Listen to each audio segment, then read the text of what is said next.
My name is Ruby Carter. I'm 23 years old, and my life changed over a plate of lukewarm risotto. At my graduation dinner, everyone was laughing. The sound bounced off the polished silverware and the crystal glasses filled with champagne. My parents were beaming, sitting across from me with the kind of proud, self-satisfied smiles that said they had built me from scratch. My father, Mark, raised his glass in a toast, his expensive watch catching the light. My mother, Sarah, adjusted the silk scarf around her neck, her eyes crinkling with what I thought was happiness for me. Then my grandma, Eleanor, leaned forward across the white tablecloth. Her smile was gentle, her eyes full of genuine warmth. "I'm glad the $1,200 I send you every month is helping, dear." The room didn't just get quiet. It froze. The laughter died in my brother's throat. Forks stopped halfway to mouths. My mother's smile flickered and went out like a cheap candle. My father's glass, poised for a sip, never reached his lips. The air turned thick and heavy, charged with a silence that was louder than any argument. And in that single, simple sentence, everything I thought I knew about my family, about sacrifice, about love itself, collapsed into nothing. But before I tell you how everything flipped, like and subscribe, and drop a comment to let me know where you are watching from. Growing up in the Carter household was like living in a perfectly curated photograph. Our family motto, repeated so often it was etched into my brain, was, "Struggle makes you stronger." My father loved to say it. He'd deliver the line with a paternalistic pat on my shoulder, his voice full of the wisdom of a man who believed he was teaching me a profound truth about the world. He'd say it when I was 16 and came to him asking for a small advance on my allowance to buy a dress for the school dance. He told me to get a job at the local movie theater instead. "The dress will mean more if you earn it yourself, Ruby," he had said, smiling, and I believed him. I worked for 3 weeks, smelling of stale popcorn and disinfectant, and I bought the dress. It did feel good. I thought that feeling was pride. I now know it was the simple relief of survival. My mother's version was softer, more insidious.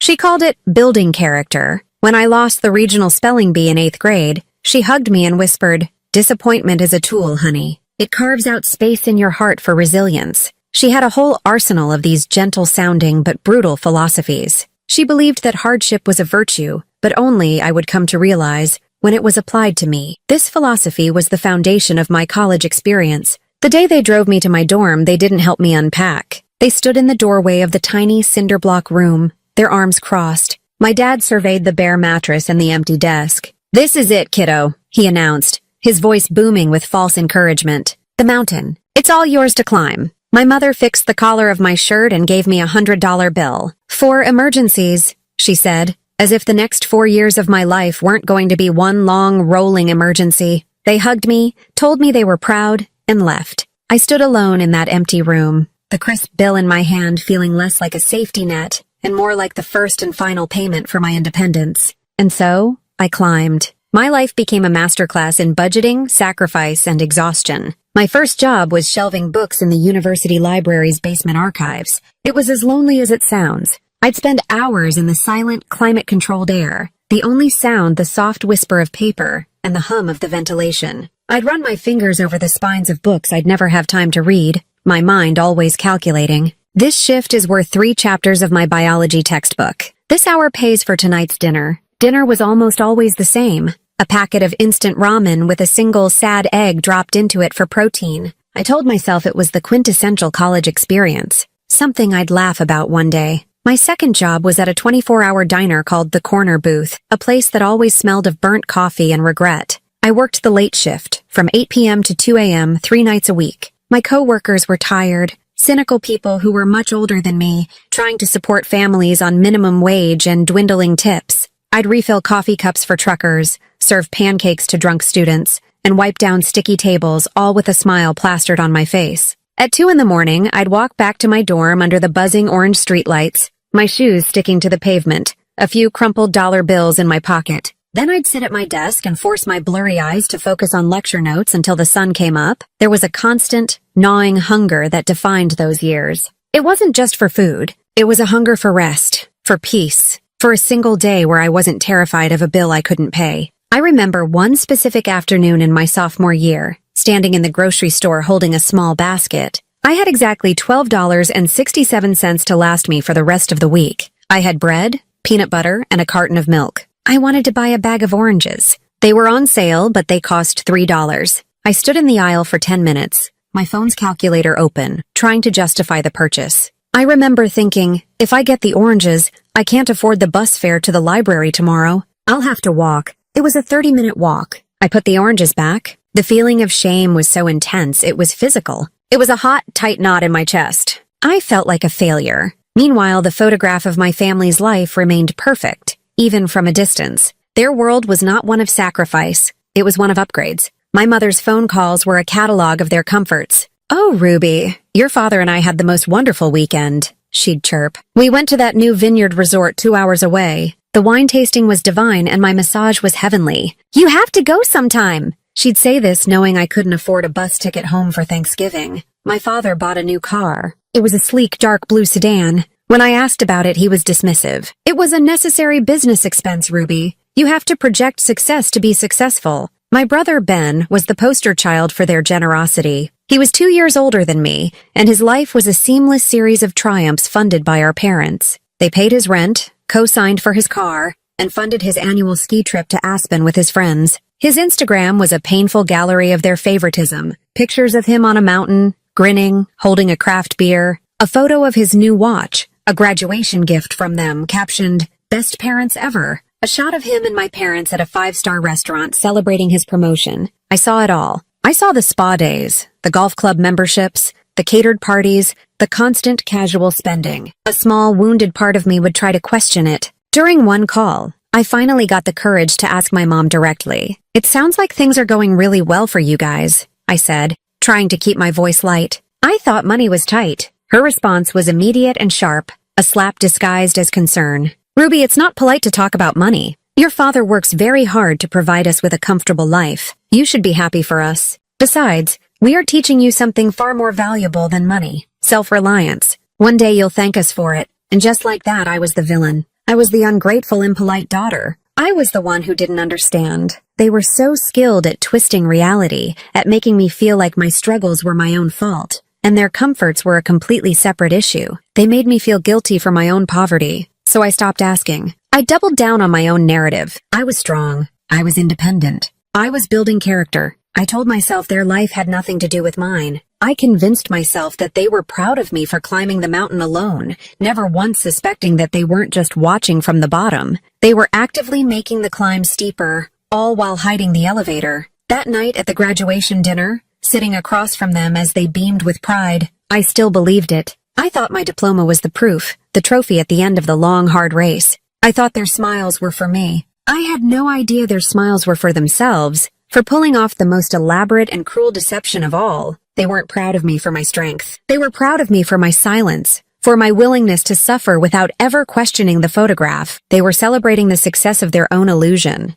The moments before the bomb dropped were painfully normal. My father had just finished a toast, his voice thick with a practiced sentimentality that I now recognize as performance. He spoke of my tenacity and work ethic, words that felt like praise but were actually acknowledgments of the struggle he had imposed on me. My mother, Sarah, dabbed the corner of her eye with a napkin, a perfect portrait of maternal pride. The clinking of glasses, the murmur of approval from my brother and grandmother, it was all part of the carefully orchestrated scene of the proud family. The waiter had just set down our entrees. I had ordered the risotto, a choice that felt like an indulgence after 4 years of instant noodles. The air was warm and smelled of roasted garlic and expensive perfume. I was smiling, a genuine tired smile. I had made it. I was about to start my life. In that moment, I felt a flicker of the love and belonging I had craved for so long. It was all a lie, but it was a beautiful one. Then Grandma Eleanor leaned forward. The shift was subtle. Her posture changed, her gentle, wrinkled face illuminated by the candlelight. Her smile was aimed directly at me, a beacon of pure, uncomplicated affection. And then she spoke the words, "I'm glad the $1,500 I send you every month is helping, dear." Her voice was soft, but it landed in the center of the table with the force of a physical blow. The first thing that happened was the sound died. My father's chuckle caught in his throat. My mother's sigh of contentment evaporated. Even the ambient noise of the restaurant, the clatter of distant plates, the low hum of other people's conversations, seemed to recede, leaving our table in a pocket of thick, ringing silence. My eyes were locked on my grandmother. Her expression was still open and loving. She had no idea what she had just done. She thought she was sharing in my success, revealing a happy secret that bound us together. She couldn't see the grenade she had just rolled onto the pristine white tablecloth. I felt my own smile freeze on my face. The words didn't compute at first. They were just sounds, disconnected from reality. $1,500 every month. My brain tried to process the number. It was an impossible sum, a mythical figure from a life that wasn't mine. It was more than my rent and utilities and groceries for a month combined. It was the price of the oranges I'd put back. It was the cost of a doctor's visit I'd skipped. It was 4 years of peace of mind. My body reacted before my mind did. A cold wave washed over me, starting in my stomach and spreading outwards to my fingertips. The risotto in front of me suddenly looked nauseating. I blinked slowly, my gaze shifting from my grandmother to my parents. I saw it all in a split second of horrifying clarity. My father's face, which had been ruddy with wine and self-satisfaction, had gone slack. The blood drained from it, leaving behind a pasty, grayish pallor. He stared at his water glass with an intensity that suggested it held the answers to the universe. He did not look at me. He did not look at his mother. My mother's reaction was even more telling. Her smile didn't just disappear. It collapsed. For a fraction of a second, before she could construct a new expression, I saw pure, unadulterated panic in her eyes. It was the look of a cornered animal. Then, the mask snapped back into place. It was a wobbly, unconvincing mask of confusion. "Oh, Mama," she began, her voice a high, brittle thing. "What are you talking about?" But I wasn't looking at her anymore. I was looking at my brother, Ben. He was staring at our parents, his fork hovering over his plate, his easygoing expression replaced by a deep, bewildered frown. He was connecting dots, the gears turning behind his eyes. I finally found my voice. It felt like it belonged to someone else, a calm, detached stranger. "Sorry?" I asked, the word hanging in the air. I wasn't just asking for clarification. I was offering them an out, a chance to correct the record, to say Grandma was mistaken, to create any plausible lie that would allow the illusion to survive for a few more minutes. Grandma, bless her heart, took my question as a sign of humble confusion. "The money, dear," she repeated patiently, as if explaining something to a child. "For your tuition and your living expenses. I set up an automatic transfer to your parents' account right before you started your first semester. Your mother told me it was easier for the university's billing department that way. I wanted to make sure you were always taken care of." Taken care of. The phrase echoed in the silent cavern of my mind. I thought of the nights I'd spent crying from hunger and stress. I thought of the threadbare coat I wore for 3 winters because I couldn't afford a new one. I thought of the constant, grinding anxiety that had been my only companion. And all this time, there had been a lifeboat. My parents hadn't just hidden it from me. They had been relaxing in it, sipping champagne, while they watched me drown. I turned my head slowly, deliberately, to face my parents. The detached stranger was still in control of my voice. I would not scream. I would not cry. I would not give them the satisfaction of an emotional breakdown. I would be a scientist observing a specimen. "I never got that money," I said. The statement was flat, devoid of accusation, devoid of emotion. It was a simple declaration of fact, and it was more damning than any scream could ever have been. My father choked on a sip of water, a series of wet, desperate coughs. My mother jumped in to fill the void, her voice strained into a semblance of lightheartedness. "There must be some misunderstanding," she chirped, waving a dismissive hand, her bracelets clinking nervously. "Mama, you must be misremembering the amount. It was a lovely gift, of course, but it was nowhere near that much." She was trying to gaslight her own mother in front of a full table, but Grandma was not a fool. Her gentle smile had vanished, replaced by a look of sharp, steely clarity. Her eyes narrowed. "My memory is perfectly fine, Sarah," she said, her tone losing all its warmth. "It was $1,500, transferred from my savings account to your checking account on the first day of every month for 48 consecutive months. I have the bank statements to prove it." The words bank statements hung in the air. They were solid, real, undeniable. The lie was cornered. My father, finally finding his voice, tried to assert his authority. It was his last desperate move. "This is hardly the time or the place to be discussing our private family finances," he grumbled, his voice low and threatening. He shot me a look that was meant to silence me, a look that had worked my entire life, but it didn't work anymore. The girl who was scared of his disappointment was gone. In her place was someone who had just seen the truth. The perfect family was a lie. The struggle was a lie. Their love, the very foundation of my world, was the biggest lie of all. The bombshell had gone off, and the smoke was finally clearing, revealing a truth more ugly and devastating than I could have ever imagined. In the echoing silence that followed my grandmother's mention of bank statements, my mind detached. The scene at the table, my mother's panicked face, my father's blotchy anger, my brother's dawning horror, became a distant tableau. I was no longer there. Instead, I was spiraling backward, tumbling through 4 years of my life. But this time, I was seeing it all through a new, horrific lens. Every memory, once a testament to my resilience, was now an exhibit in the case against them. Each hardship was not a random act of fate. It was a choice they had made for me. My mind landed on a specific night in the winter of my sophomore year. It was the peak of flu season, and I had gotten it bad. I was living in a cheap off-campus apartment with a rattling heater that did little to fight off the biting cold. For 3 days, I lay in bed, shivering under a thin blanket, my body aching with a fever that made the world feel blurry and unreal. I had no health insurance through the university. It was an extra fee I couldn't afford, so a doctor was out of the question. I couldn't even afford flu medicine. My entire pharmacy consisted of a half-empty bottle of generic ibuprofen. I had a shift at the diner that night. I knew I couldn't miss it. Missing a shift meant losing $30 or $40 in tips, and that was my grocery money for the next week. I called my mom that afternoon, my voice a hoarse croak. I didn't ask for money. I had already learned that lesson. I just wanted to hear her voice, to feel some connection to the world outside my miserable, cold room. "Oh, honey, you sound awful," she had chirped, her sympathy feeling thin and distant. "You need to rest and drink plenty of fluids." There was a pause, and I could hear the sound of a hairdryer in the background. "I wish I could talk more, but your father is taking me out for a surprise birthday dinner tonight. He won't tell me where, but he told me to dress up. You know your father, always so romantic." I remember hanging up the phone and feeling a profound sense of aloneness. I dragged myself out of bed, my head pounding, and put on my uniform. I worked the entire 8-hour shift, my body trembling with chills, a fake smile plastered on my face. At one point, my manager, a gruff man named Sal, looked at me and said, "Kid, you look like death. Go home." I shook my head and told him I was fine. I needed the money.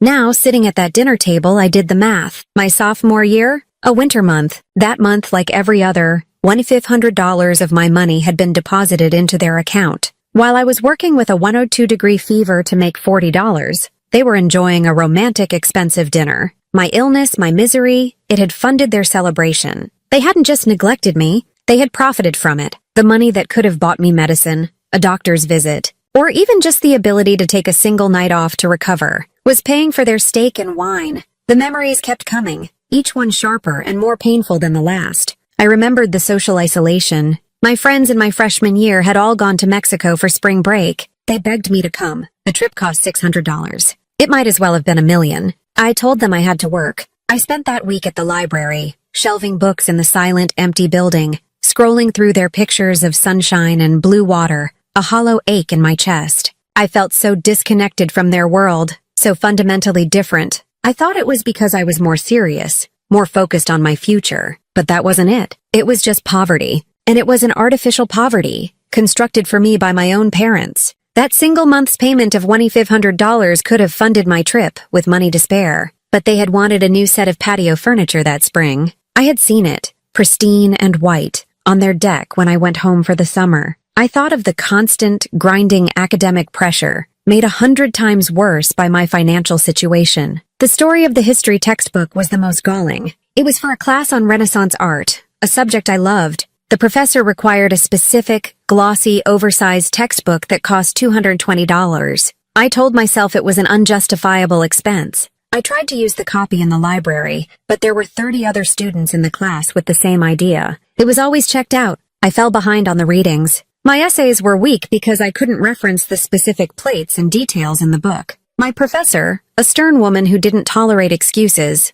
called me out in class for being unprepared. The shame was suffocating. I got a C in that class, the only C on my entire transcript. It felt like a brand, a permanent mark of my failure. I had blamed myself entirely. I thought I hadn't managed my time well enough, hadn't been clever enough to find a workaround. The truth was so much simpler. They had the money for my book. They had it the whole time. In the month I was failing that class, their bank statement, I could now guess, would show a weekend trip to a boutique hotel or a shopping spree at the mall. My academic struggle was less important than their leisure. They hadn't just stolen money from me. That was the raw, brutal fact of it. But the truth was deeper and more painful. They had stolen my experiences. They had stolen my health. They had stolen my confidence and replaced it with a constant humming anxiety. They had stolen 4 years of my youth, a time that should have been about learning and growth, and turned it into a desperate struggle for survival. They took my dignity every time they forced me to live on scraps while they feasted. The most vivid memory of all was of a phone call during my junior year. My laptop, a cheap, refurbished model I had bought with my diner savings, finally died. It sparked and went black in the middle of writing a final paper. I panicked. I had no backup, and the paper was due in 2 days. In a moment of pure desperation, I called my dad. I was crying, unable to hide the stress in my voice. "Dad, my laptop is broken. I don't know what to do. I have to finish this paper." His response was a heavy, theatrical sigh. "Ruby, this is exactly what I'm talking about. A failure to plan. You should have been saving for emergencies. A laptop is a tool for your education. You have to be responsible for your tools." "I do save," I sobbed. "But my car needed new tires last month, and I had to pay for that. I don't have $500 just lying around." "Well, we can't just bail you out," he said, his voice cold and clinical. "A handout teaches you nothing. Go to the campus computer lab. This is a lesson in resourcefulness." I hung up the phone, completely shattered. I spent the next 48 hours in the cold, fluorescent-lit computer lab, fighting for a free terminal, rewriting my entire 10-page paper from memory. I got it done, my eyes burning from exhaustion. I saw it as a victory, another mountain I had climbed alone. Now I knew the truth. They hadn't been teaching me a lesson. They had been punishing me. They weren't building my character. They were breaking my spirit. That night, as I sat staring at the shattered illusion of my family, the hurt was so immense it felt like it would split me in two. But underneath the hurt, something else was beginning to form. It was cold and hard and clear. It wasn't explosive anger. It was the quiet, chilling realization that I had survived their cruelty. I had been forged in the fire they had set. And that realization didn't make me want to scream. It made me strategic. The rest of the dinner was a blur of mumbled excuses and a swift, awkward exit. My parents practically threw cash on the table and herded us out of the restaurant, their faces tight with a mixture of fury and fear. They were furious at my grandmother for speaking the truth and terrified of me for hearing it. The drive home was a masterclass in psychological warfare. The silence in the car was a living thing, thick and suffocating. It pressed in on me from all sides. I sat in the back seat, staring out the window at the blurry city lights, my mind working with a clarity I had never experienced before. My parents, I knew, were in damage control mode. They were counting on my emotional response. They expected tears. They expected accusations. They expected a dramatic, messy confrontation that they could twist and manage. They would call me hysterical, ungrateful, overly sensitive. They would paint themselves as the misunderstood parents, attacked by a confused old woman and an emotional daughter. An outburst from me was the weapon they needed to regain control of the narrative. I decided in the cold, humming silence of that car ride that I would not give it to them. When we got back to their house, their large, beautifully decorated house that I now saw as a monument to their lies, my father turned to me in the hallway. "We need to talk," he said, his voice a low growl. "I'm really tired," I said, my voice deliberately flat and empty. "It was a long day. I'm going to bed." I didn't wait for a response. I walked up the stairs to the guest room, my movements calm and measured. I could feel their eyes on my back, their confusion and frustration palpable. My quiet compliance was something they didn't know how to fight. I didn't sleep. I sat on the edge of the perfectly made bed, the binder of my thesis still in my bag, a testament to a struggle that should never have happened. And I thought, for years my life had been about reaction. Reacting to a bill, reacting to hunger, reacting to their lectures. For the first time, I was going to be proactive. I understood that rage, the hot, screaming kind I felt simmering in my gut, was a fire. It would burn brightly and then burn out, leaving nothing but ash. It was loud and messy, but ultimately it was powerless. Justice was different. Justice had to be cold, sharp, and precise. It required a plan. The first step of that plan formed in my mind around 3 a.m. I needed an ally, and I had one. My grandmother, but I couldn't call her from their house. I had to get out. The next morning I rose before they did. I scribbled a quick, non-committal note and left it on the kitchen island. Needed to get some air and clear my head. Be back later. Then I got in my old beat-up car and drove. The destination was clear in my mind. My grandmother's house was a small brick bungalow, a place of warmth and comfort from my childhood. When she opened the door, her face was etched with worry. She had clearly been up all night too. She ushered me inside, and the familiar smell of cinnamon and old books wrapped around me like a hug. She led me to her kitchen table and without a word began to make tea. The ritual was calming, a small pocket of normalcy in a world that had been turned upside down. As she poured the steaming liquid into 2 porcelain cups, I finally broke the silence. I didn't cry. I didn't yell. I laid out the facts of my life for the past 4 years with the dispassionate clarity of a witness giving testimony. I told her about the diner, the library, the hunger. I told her about the flu, the textbook, the broken laptop. I told her about the shame and the constant gnawing anxiety. With each story, I saw the worry in her eyes deepen into a sorrow so profound it seemed to age her right in front of me. Her hand holding her teacup trembled. She wasn't just hearing about my hardship. She was realizing her own role in it. Her trust had been a weapon used against her own granddaughter. She had been their accomplice without her knowledge. When I finished, she stared into her teacup, a single tear rolling down her cheek and splashing onto the saucer. "Oh, Ruby," she whispered, her voice cracking. "I am so sorry. I am so sorry. I thought I was helping you. I thought I was making things easier." She looked up, her eyes blazing with a newfound fury. "What do you want me to do? I will call them right now. I will cut them off. I will disinherit them. Just tell me what to do." Her rage was a comforting mirror of my own, but my plan required something different. It required finesse. "No," I said gently, reaching across the table to still her trembling hand. "That's what they expect. If you confront them now, they will turn it around. They'll say I've manipulated you. They'll tell the rest of the family that you've become senile and I'm taking advantage. They will make themselves the victims. We can't let that happen." She looked at me confused. "Then what, dear? We can't just let them get away with it." "We won't," I assured her, my voice low and steady. "They are going to pay back every single cent, but we have to be smarter than they are." I leaned forward, my eyes locking with hers. "Here's what I want you to do. I want you to keep sending the money." Her eyes widened. "What? Ruby, I can't." "Not to them," I interrupted. "To me." In the hour before dawn that morning, while my parents slept in their comfortable beds, I had been busy. I had used my phone to open a new online-only bank account. It was in my name only, linked to my email address, completely invisible to them. I wrote the new account number and routing information on a napkin from my grandmother's counter and pushed it across the table. "Call your bank," I said.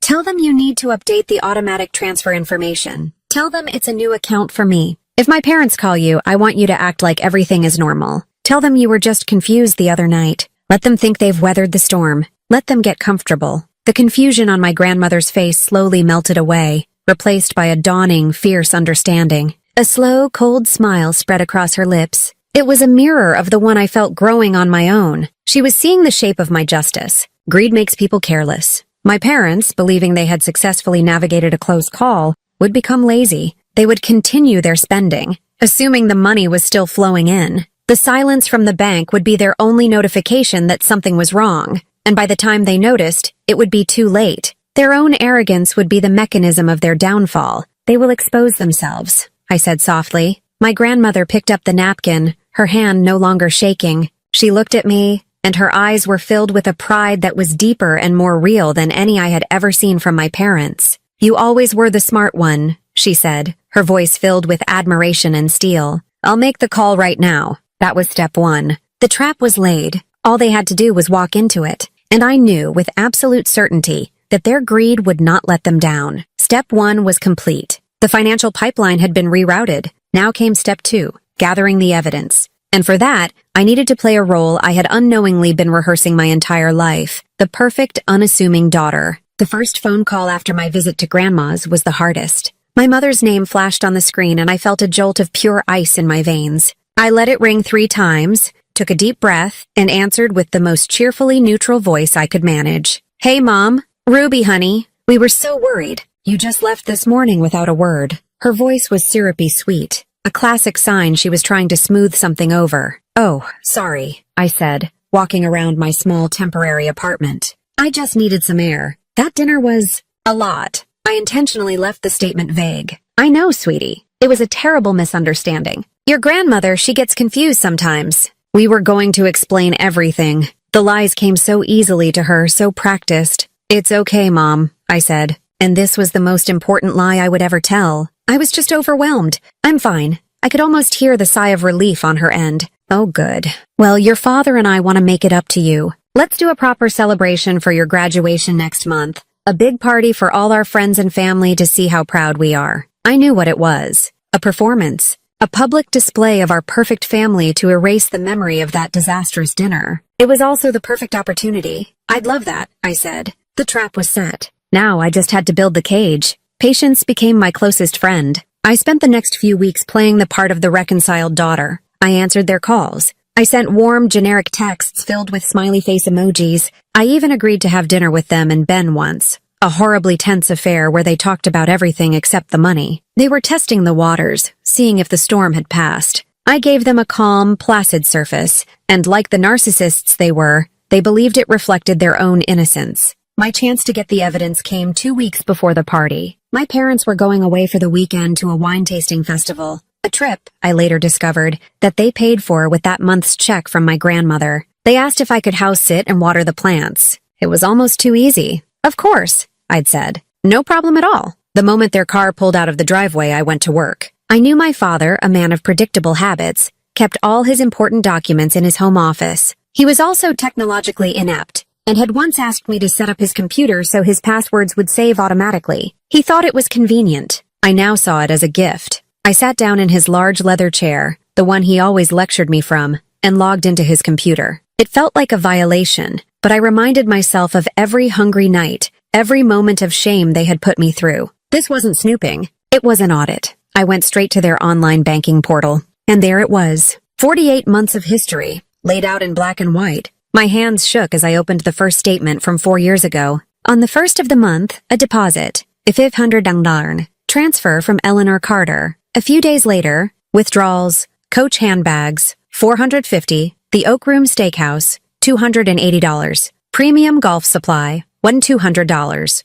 I went through every single statement, month by month, year by year. It was a sickening chronicle of their self-indulgence, paid for by my struggle. I saw the spa retreats, the weekend getaways, the expensive dinners, the endless online shopping. I saw transfers to my brother, Ben, labeled apartment help and new car fund. He wasn't entirely innocent, but he was a product of their system. They had given him the world, and he had never thought to ask what it cost. With a cold, methodical focus, I downloaded every statement. 3 years of them. The bank's limit for online records, but more than enough. I saved them to a thumb drive. I found their credit card statements too and downloaded those. I cross-referenced the dates. The day I'd called my dad crying for $50, they had spent $300 on a new espresso machine. The week I had gotten a C in my history class because I couldn't afford the textbook, they had bought front-row tickets to a concert. The evidence was overwhelming. It was damning, but I needed to present it perfectly. Back in my apartment, I spent an entire weekend organizing the files.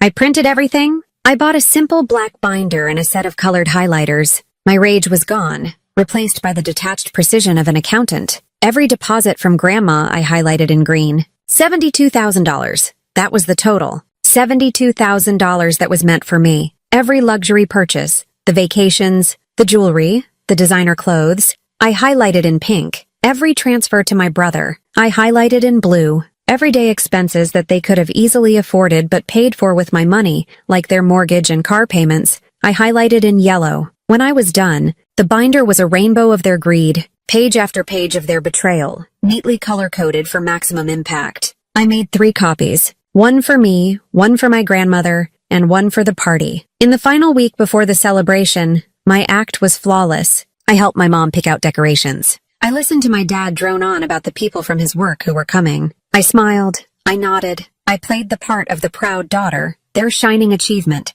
They were so busy congratulating themselves on their successful parenting that they never saw the executioner sharpening her blade. The night before the party, I met with Grandma. I gave her one of the binders. She sat in her armchair, reading through it page by page, her expression hardening with each turn. The silence in her living room was heavy, broken only by the rustle of paper. When she finished, she closed the binder and placed it on the table beside her. She looked at me, her eyes clear and resolute. "They didn't just steal from you, Ruby," she said, her voice a low, dangerous whisper. "They stole from me too. They stole my peace of mind. They made me a fool." "Tomorrow," I said, "we make it right." She nodded, a slow, deliberate movement. "Tomorrow," she agreed. "We end it." I left her house with the 3rd binder in my bag. I wasn't the scared, hungry college student anymore. I wasn't the daughter desperate for their approval. I was ready. I had 3 years of their lies in a folder, and I was about to deliver the final audit. The party was exactly as I'd expected, a carefully staged performance of family success. My parents had rented out a private room at a country club, complete with a catered buffet and an open bar. About 30 people were there. Aunts, uncles, cousins, and my parents' closest friends. The ones who had heard for years about their responsible, self-sufficient daughter. My father walked around, glass of whiskey in hand, accepting congratulations like he had personally written my thesis. My mother floated through the room, a perfect hostess in a new silk dress, her smile bright and brittle.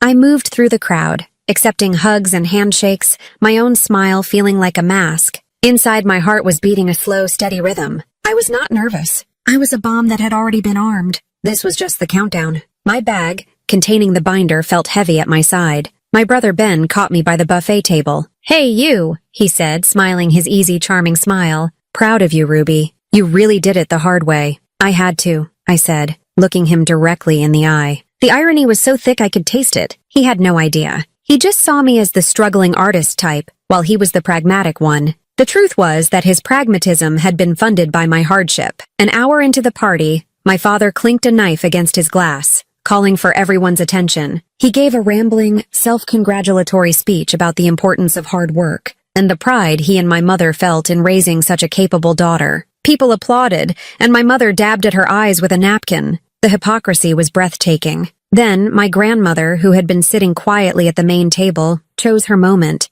As the applause died down, she raised her own glass. Her voice, though soft, carried across the room with surprising authority. "I'd like to say something, too," she said. All eyes turned to her. My parents smiled, expecting more praise. "I am so incredibly proud of my granddaughter, Ruby. I know how hard these past 4 years have been for her. That's why I was so happy to help. I'm just so glad the $1,500 I sent every month helped you get through it, dear." It was a slightly different line, updated for the occasion, but it had the same effect. A few people looked confused. A ripple of awkward silence spread through the room. My parents froze, their smiles pasted on their faces. I saw my mother shoot a venomous look at my grandmother. This was my cue. I let the silence stretch for a beat, letting the tension build until it was almost unbearable. Then I spoke, my voice calm and clear, loud enough for everyone at the main table to hear. "I never got it, Grandma." Gasps rippled through the nearby tables. My Aunt Carol, my mother's sister, turned to me, her brow furrowed. "What?" My father stepped forward, his face turning a blotchy red.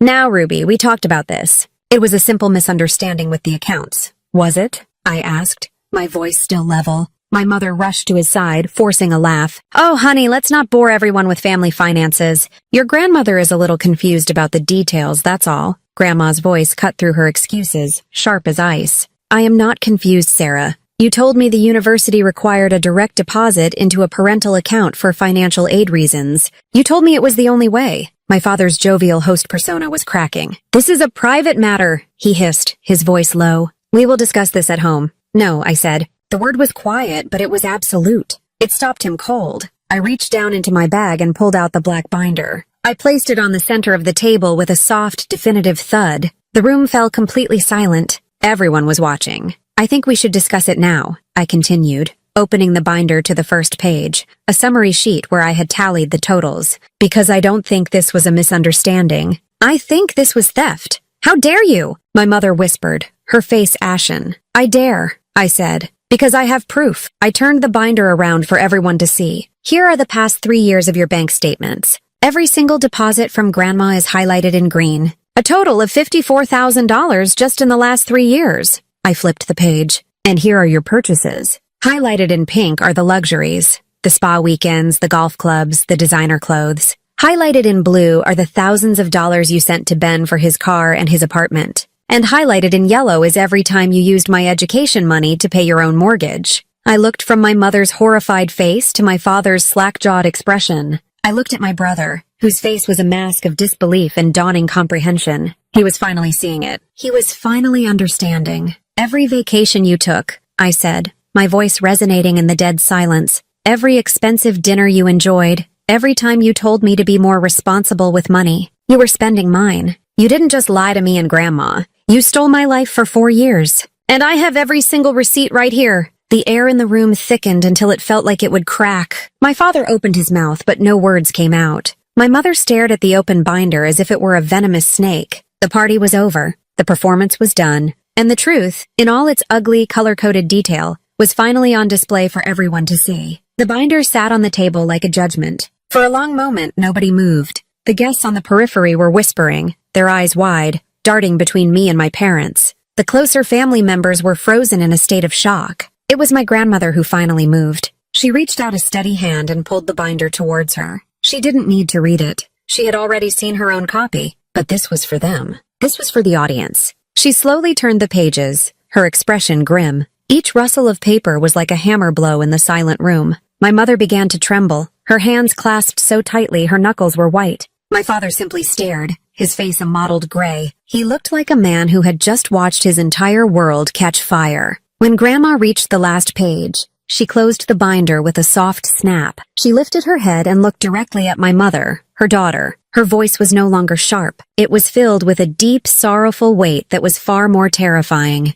"You stole from your own daughter," she whispered, the words carrying the force of a final verdict. "You watched her starve while you went on vacation." That broke my mother. A sob tore from her throat, and she reached for Grandma's arm, her composure shattering into a million pieces. "Mama, please," she cried, tears streaming down her face, ruining her perfect makeup. "It wasn't like that. It was just temporary. We were going to pay it all back, I swear. We just hit a rough patch and we didn't want to worry anyone." Grandma pulled her arm away as if she'd been touched by something unclean. She stood up, her small frame suddenly radiating an immense and unshakable authority. She was no longer just a grandmother. She was the matriarch, the judge, and the jury. "Temporary theft, Sarah?" Grandma's voice was iron. It cut through my mother's pathetic sobs and silenced them. "Is that what you call it? A rough patch?" I saw the statements. I saw the $500 handbags and the weekend trips. "That isn't a rough patch. That is greed. I raised you better than this." She then turned her gaze to my father,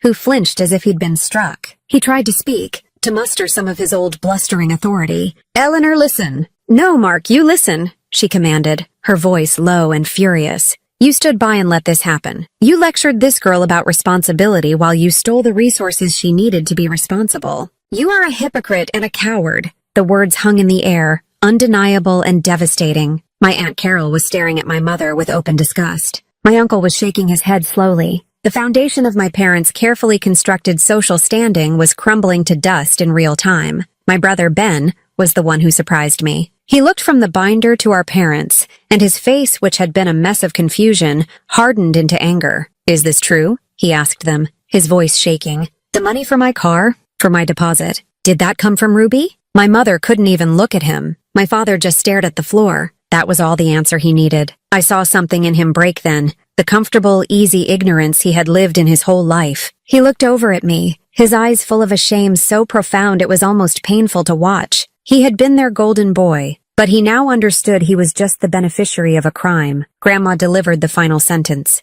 "From now on," she declared to the room, "the money that was meant for Ruby will go to Ruby, directly. And as for the rest of it," she pulled out her phone. My father's eyes widened in panic. "Eleanor, don't," he pleaded. She ignored him. She dialed a number and put the phone on speaker. A man's voice answered. "Hello, David. Eleanor?